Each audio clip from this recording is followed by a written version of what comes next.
पहले मैं इसको ग्रीक लफ्जों में बोलूं, प्योर नाइट सांस, प्योर सांस रिपोचिंग।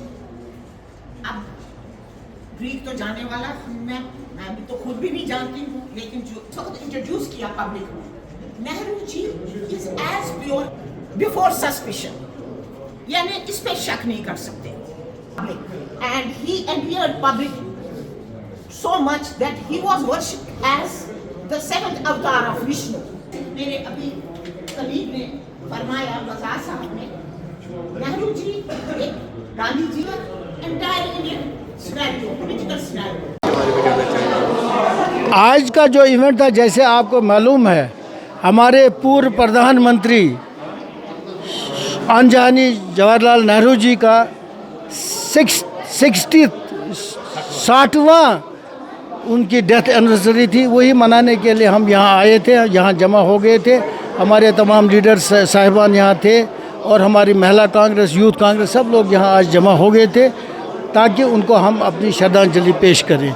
आज का मुद्दा और मकसद वही था, जिस शख्स ने, जिस लीडर ने तमाम दुनिया को राह दिखाई, रास्ता दिखाया, और भाईचारे का, सोशलिज्म का, सेकुलरिज्म का, डेमोक्रेसी का। इसी वजह से हिंदुस्तान इतना बड़ा मुल्क बन गया है, इतना बड़ा ताकतवर मुल्क बन गया है, जब तक सोशलिज्म, सेकुलरिज्म और डेमोक्रेसी यहाँ है, ये मुल्क हमेशा ज़िंदा रहेगा।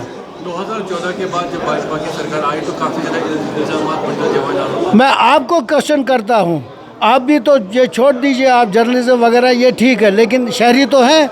आप खुद अंदाज़ा लगाइए, अगर ये सियासत उसने अपनाई होती, उस लीडर ने, तो इस मुल्क का नाम निशान ही नहीं कहीं होता, कोई नाम लेवा नहीं होता। जहाँ जितनी पोलराइजेशन ये कर रहे हैं, हिंदू मुस्लिम सिर्फ है।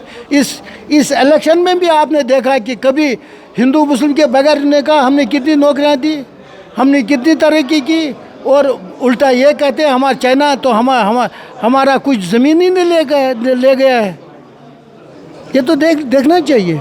जम्मू कश्मीर की स्ट्रैटेजी को लेकर के बीजेपी जो है सवाल उठाती है, उसको क्या देखिए जी, बीजेपी क्या कर रहा, आप मुझे बताइए 90s में कितनी पीक पे मिलिटेंसी यहाँ थी, और उसको संवारने में, वापस लाने में यहाँ वो तो कांग्रेस का ही आता, उसको कांग्रेस की हुकूमत थी। जब यहाँ 96 में इलेक्शन यहाँ हुए, यह तो जल रहा था, ये मुल्क तो जल रहा था उस वक्त ये लोग कहाँ थे? आज ये सब कहते हैं जी उसने ये नहीं किया, उसने ये नहीं, ये तो बिकॉज ऑफ कांग्रेस पॉलिसी की वजह से ही यहाँ अमन अमान आया। अब ये एक्सप्लॉइट करना चाहते हैं, ये हिंदू मुस्लिम करना चाहते हैं, कश्मीरियों को कहते हैं ये मिलिटेंट है, सरदारों को कहते हैं ये खालिस्तानी है। इनका तो यही काम है, इसी पे ये सब चलता है। 4 जून को रिजल्ट आने वाले हैं, किस तरीके की उम्मीद है? आप ज़रूर देखेंगे, इंडिया अलायंस की हुकूमत होगी 4 जून के बाद, और उसमें कोई शक मत आप करें, और उसमें कोई आप पूछने की बात ही नहीं है। They will definitely form the government. India alliance will come to the power.